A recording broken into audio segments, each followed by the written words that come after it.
It's funny because Texas is called a Lone Star State. And in the Dallas Cowboys organization, there's only allowed to be one Lone Star. And that's Jerry Jones. Bringing y'all up to speed. Cowboys in the first 5 weeks of the season, they were 3-2. This game up against the Lions would have been a great opportunity to show, hey, we're actually good. We're able to beat a good team. Y'all thought we were slipping. Y'all thought we were like low-key trash. But no, watch, we gonna beat this good team and show y'all that we can tough it out with the big boys. They got beat 47-9. Let me repeat it. They got beat 47-9. That was one of the most embarrassing games I've ever seen in my life. You imagine if you're like a season ticket holder, you like paid thousands of dollars to like watch the game, because I mean, hey, Jerry World is one of, or if not the most expensive stadium in the world. And the Cowboys are worth a lot of money compared to other sports franchises. They're worth a lot of money. So they have to charge a large amount for you to go and see them. That means they have a lot of fans. And those fans, especially against the Lions, probably paid top dollar. Imagine paying 5, 6, 7, 8, 9, 10 grand to watch your team go out there and lose 47-9. Think about people like us, like normal people that make normal amount of money. Let's save up a few weeks worth of paychecks to pay for this game. And then the final score is 47-9. That's a slap in the face. Well, a lot of people have been pointing to the rushing on this team. Against the Lions, Rico Dowdle had 5 rushes, 25 yards. Zeke had 8 rushes for 17 yards. Now, obviously, anybody that knows football knows that game script, meaning the things happening in the game, affect the game plan. So when you're getting blown out by 1 trillion, you're not going to see too many runs. But I think if they were able to establish a good run game at the beginning of this game, they would have been able to at least kept the score a lot closer, because hey, you're winning more on time on possession. That's the thing you get with running. That's the thing that people aren't figuring out with running back. That's how some teams like the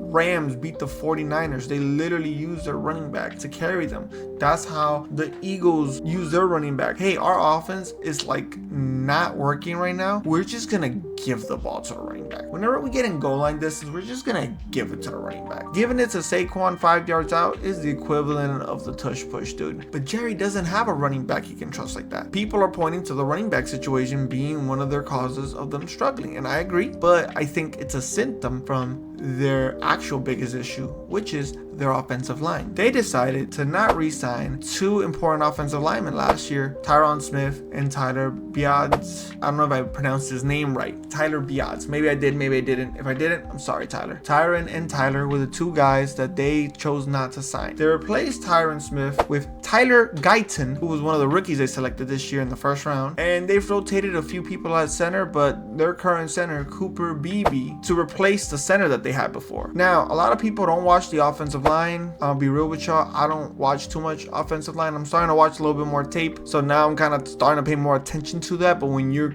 coming from my realm of being a casual, let's keep it a buck. You don't pay too much attention unless it's like a defensive tackle that's just dominating, or a great offensive lineman that's having a day full of pancakes. But besides that, you don't pay attention to the trenches as much as you really should. But guess what? PFF has an offensive lineman rating, and the rating for Tyron Smith and Tyler Biadasz, again, the 2 people they got rid of, it's 74.5 for Tyron Smith, 71.7 for Tyler Biadasz. They replaced them with 2 guys, and I'm going to read to you their PFF ratings. Tyler Guyton, his offensive lineman rating is 49.7, and Cooper Beebe's is 55.5. Basically, the guys that replaced the people that left last year are nowhere near as good as the people that left last year. And that's one of the main contributing factors to the offensive line not playing as well as they were last year. That is not also affecting the run game, but I also think the main issue that we have this year is that last year, a lot of the Cowboys games were won because of the connection Dak Prescott had with CeeDee Lamb. And because the O-line is not as good as they were last year, their timing is off. And that's the thing, is that timing is one of the biggest things between a quarterback and a receiver. When your offensive line is not as good, you have less time to throw the ball. By the time CeeDee throws around, Dak has to already throw the ball away. To me, it's because of timing, and the timing is because of the offensive line. They had the same offensive coordinator last year as they do this year. They're not doing anything different. So yeah, I think essentially the offensive line being bad is the reason the entire offense is bad. But this is the thing that bothers me about Jerry, and Jerry's being a bit cheap. Sorry, Jerry, you're one of the richest people in the world, and to call you cheap is kind of weird, but the Cowboys have a remaining cap of $22 million. If they would not have signed Zeke to a $2 million contract, they would have had $24 million.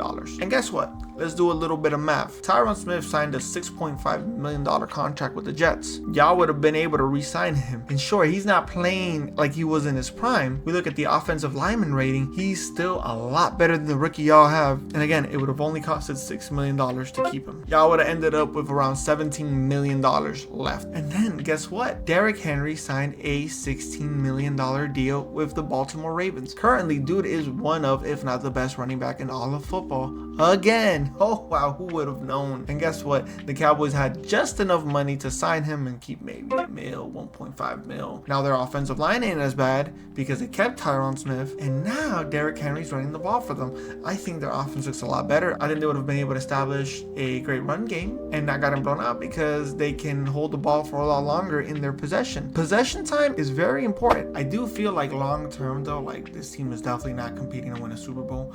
These suggestions were just to make the team viable this year, to kind of keep them up to their same standard for being really good front runners and also like garbage time Hall of Fame team. That was kind of their identity, but they at least put up good records. They at least made the playoffs. But now it's like this team doesn't look like it can make the playoffs. This team doesn't look good at all. It's a very demoralizing loss, and I don't know if Mike McCarthy's the type of coach that can snap their team out of it and get them back into the mix of things. He's not a Dan Campbell. My only hope is that Jerry becomes more humble, realizes he's an older dude, and says, hey, let me hire some people that are much smarter than me and aren't gonna just be yes men to my every whim and wish. Roster still has a lot of talent, and I feel like y'all could turn it around if y'all decided to hire some serious coaches and make some serious changes. I do see a future where the Cowboys are still very relevant, still very good. But Jerry, you need to swallow your pride. For you to be a winner, your mindset has to be the mindset of a winner. And the mindset of a winner, the winner wants to win no matter what. And it don't feel like you want to win no matter what. You fired Jimmy Johnson because you wanted all the credit for the Cowboys' outcomes. Well, here's your credit, Jerry. This is that credit. Cowboys right now are failing, and it's all your fault. I truly hope y'all enjoy this. If y'all want more content like this, please leave a like and subscribe and stay tuned because there's a lot more to come. Peace.